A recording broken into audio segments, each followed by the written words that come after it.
আসসালামু আলাইকুম। আমি এখন চলে আসছি আমাদের এই বনগাঁ ইউনিয়ন এবং সাভার পৌরসভার যে মূল রাস্তা, এই মূল রাস্তা দিয়ে আমি এখন যাব সাভারের আমার নানা বাড়ির উদ্দেশ্যে রওনা দিচ্ছি। সেখানে যাওয়ার পথে এরা দেখেন রাস্তাঘাটগুলো এত সুন্দর হয়েছে যে এখানে মানুষ এখন বিকাল হইলে চলে আসে, এখানে বসে মানুষ শ্বাস নিঃশ্বাস ফেলে, অক্সিজেন ভালোভাবে পাওয়া যায়, পর্যাপ্ত পরিমাণে লোকজন আছে।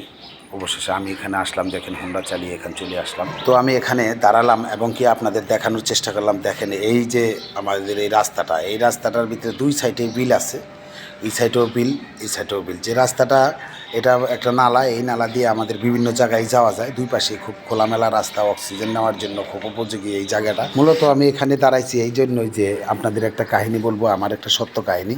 যখন এই রাস্তাটা নিচা ছিল তখন আমরা যখন এখান দিয়ে নানার বাড়ি যাতায়াত করতাম, ওই সময় খুব সুন্দরভাবে মানে যাতায়াত করতাম, কষ্ট হতো, তারপরে এখান থেকে সোজা পথ অল্প সময়ের ভিতরে যাওয়া যায়, যে কারণে আমরা এই দিকেই ফলো করতাম। তো এর একটা কাহিনী আছে, কাহিনীটা আপনাদের এখনই আমি শোনাবো, শুনেন। সময় এই পানির মধ্যে আমি একদিনকে যাওয়ার পথে রাত্রে যখন 8টার দিকে আমি এখান দিয়ে হোন্ডাটা নিয়ে যাই, তখন এক লোককে বলছিলাম যে ভাই আপনি রাস্তার একটা সাইডে দাঁড়ান, আমি তারপরে আপনি পশ্চিম সাইডে দাঁড়ান, আমি পূর্ব সাইডে যাই। উনি কি করলো, পূর্ব সাইডে দাঁড়াইলো, আমি পশ্চিম সাইড, আমি যখন পূর্ব সাইডে আরো পূর্ব সাইডে যাওয়া শুরু করছি, ঠিক ওই সময় দেখা গেল যে আমি চলে গেলাম এই গর্তে। দেখেন গর্তটা অনেক নিচা, এই গর্তের ভিতরে আমি হোন্ডা নিয়ে চলে গেলাম।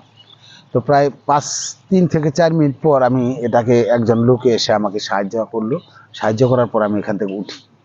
এই ধরনের অনেক কষ্ট করছি এই রাস্তার বিনিময়ে।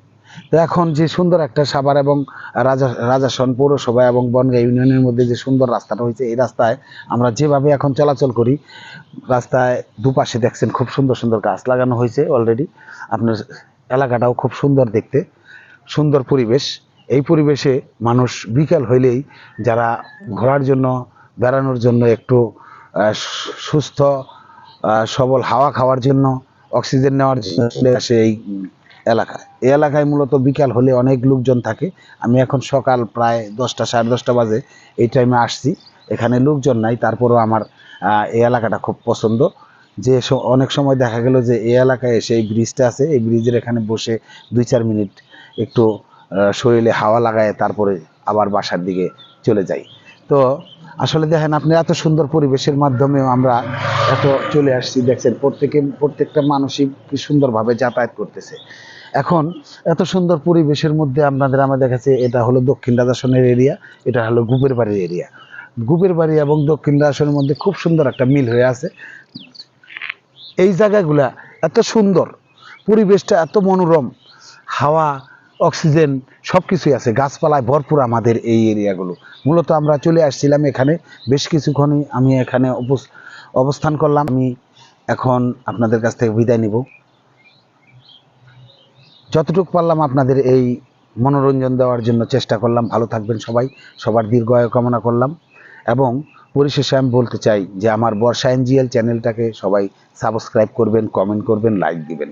ভালো থাকবেন সবাই, আত্মীয় স্বজনের সাথে সম্পর্ক ভালো রাখবেন।